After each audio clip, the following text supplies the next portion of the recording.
सरकार ने जारी किया धार्मिक जनसंख्या का आंकड़ा और आंकड़ों के मुताबिक कुल जनसंख्या में हिंदुओं का अनुपात घटा है और मुस्लिमों का बढ़ा है। लेकिन इसमें एक और गौर करने वाली बात है, मुसलमानों की जनसंख्या बढ़ने की जो रफ्तार है वो तेजी से घटी है। अनुपात बढ़ा है लेकिन रफ्तार जो है, बढ़ने की रफ्तार वो तेजी से घटी है। फिर भी बीजेपी सांसद योगी आदित्यनाथ का बयान आया है और सरकार को मुस्लिमों की आबादी रोकने के लिए सरकार को प्रभावी तरीके से लागू करने चाहिए कुछ नियम। ये योगी आदित्यनाथ ने मांग की है। कुल आबादी में हिंदुओं का जो हिस्सेदारी है वह 0.7% घटा है, सिखों का घटा है, जैनियों का घटा है, बौद्धों का घटा है, लेकिन मुसलमानों को 0.8% बढ़ा है। हिंदू बढ़ रहा है 16%, मुस्लिम बढ़ रहा है 24% से ऊपर। ये एक खतरनाक रुझान है। समय रहते देश के हित में, व्यापक परिप्रेक्ष्य में हमें एक समान नागरिक संहिता लागू करनी चाहिए पूरे देश में और जनसंख्या नियंत्रण का एक प्रभावी कानून बना और प्रभावी कदम उठाए जाने चाहिए सरकार की तरफ से, ऐसा योगी आदित्यनाथ की तरफ से कहा जा रहा है। मुस्लिम धर्मगुरु खालिद रशीद फिरंगी महली का कहना है कि मुस्लिम आबादी के बढ़ने के बारे में भ्रम फैलाया जा रहा है। जो कुछ फिरका परस्त ताकतें जो बार बार हमारे हिंदू भाइयों के सामने ये एक हवा खड़ा करने की कोशिश कर रही हैं कि मुसलमानों की तादाद बहुत तेज़ी से बढ़ रही है, कि वो हिंदुओं की तादाद से आगे चले जाएंगे। इस फिगर से ये बात साबित हुई है कि ये बात इसमें कोई हकीकत नहीं है और मुसलमानों और हिंदुओं की population in terms of number जो है वो कहीं उसका कोई कंपैरिजन नहीं है। और धर्म के आधार पर जनगणना के आंकड़े की बड़ी बात ये है कि मुसलमानों की आबादी हिंदुओं के बराबर होना असंभव है। अनुपात मुसलमानों में ज़्यादा बढ़ रहा है और मुझे लगता है कि कोई न कोई इसके पीछे भी योजनाबद्ध तरीके से साजिश काम कर रही है। 10 साल, 15 साल, 20 साल, 25 साल में फिर बोलबाला हो जाएगा। कहाँ रहेगा जाकर हिंदुस्तान का? ये खतरा है। हिंदू तो हम दो, हमारे दो तक सीमित हो गया है। 2-4 बिटिया और 10 बच्चा पैदा करके देश की गरीबी बढ़ा रहे हो। शेर का बच्चा एक ही नहीं, हमें 4-4 बच्चे चाहिए। एक सवाल जो कई नेता उठाते रहते हैं वो ये है कि मुसलमान ज्यादा तेजी से बढ़ रहे हैं, तो एक दिन वो आएगा जब वो भारत में हिंदुओं से ज्यादा हो जाएंगे।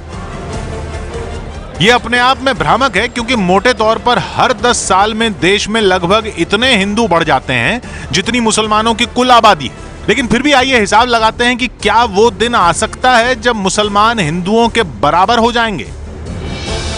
यकीनन मुसलमानों की जनसंख्या बढ़ने की दर हिंदुओं की जनसंख्या बढ़ने की दर से ज्यादा है। 2001 से 2011 में हिंदुओं की जनसंख्या 16.8% की दर से बढ़ी, तो मुसलमानों की जनसंख्या 24.6% की दर से बढ़ी। अगर यह मान लिया जाए कि दोनों की जनसंख्या अब आगे इसी रफ्तार से लगातार बढ़ती रहेगी, तो जानते हैं मुसलमानों की संख्या हिंदुओं की संख्या के बराबर कब पहुंच सकती है। और दोनों की जनसंख्या बराबर होने के लिए जानते हैं भारत की कुल जनसंख्या कितनी होगी? 13,000 करोड़। जी हां, बढ़ते बढ़ते जब भारत की कुल आबादी 13,000 करोड़ हो जाएगी, तब जाकर हिंदू मुसलमान बराबर होंगे। 6,500 करोड़ और 6,500 करोड़। अगर दोनों अपनी आज की रफ्तार से बढ़ते रहे तो, और उसके लिए आपको 2281 के सेंसस का इंतजार करना होगा, यानी 270 साल बाद।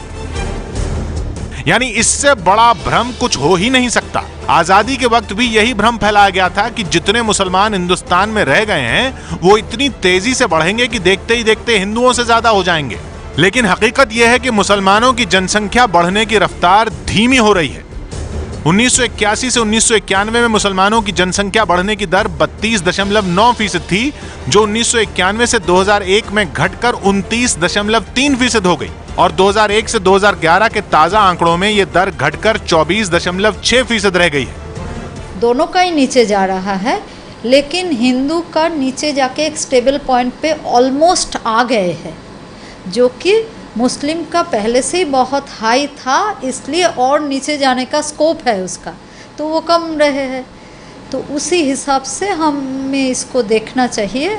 मुसलमानों के मुकाबले हिंदुओं की जनसंख्या बढ़ने की दर कम तेजी से गिरी है। 1981 से 1991 में हिंदुओं की जनसंख्या बढ़ने की दर 22.8% थी, जो 1991 से 2001 में घटकर 20% हो गई और 2001 से 2011 के ताजा आंकड़ों में यह दर घटकर 16.8% हो गई। यानी 1981 से मुसलमानों की बढ़ने की दर 32.9% से घटकर 24.6% पर आ गई, जबकि हिंदुओं की बढ़ने की रफ्तार 22.8% से घटकर 16.8% पर आ गई। लेकिन हिंदू इतने ज्यादा हैं कि इसी दर पर अगले 10 साल में मुसलमान 4 करोड़ बढ़ेंगे तो हिंदू उनसे चौगुने यानी 16 करोड़ बढ़ जाएंगे। यानी 2021 में हिंदू 112 करोड़ और मुस्लिम 21 करोड़, 2031 में हिंदू 131 करोड़ और मुस्लिम 26 करोड़। बढ़ते बढ़ते 100 साल बाद 2111 में हिंदू 455 करोड़ और मुस्लिम 155 करोड़ और 200 साल बाद 2211 में हिंदू 2150 करोड़ और मुस्लिम 1400 करोड़ और ऐसे बढ़ते बढ़ते 2281 में हिंदू 6378 करोड़ और मुस्लिम 6531 करोड़ होंगे। यानी 270 साल बाद जाकर मुस्लिम हिंदुओं से ज्यादा होंगे। अगर इसी रफ्तार से दोनों बढ़ते रहे तो मोटी बात यह है कि यह असंभव है। जैसे जैसे देश में शिक्षा और संपन्नता बढ़ेगी, हर समुदाय की बढ़ने की रफ्तार लगभग बराबर होने लगेगी, जैसा विकसित देशों में होता है।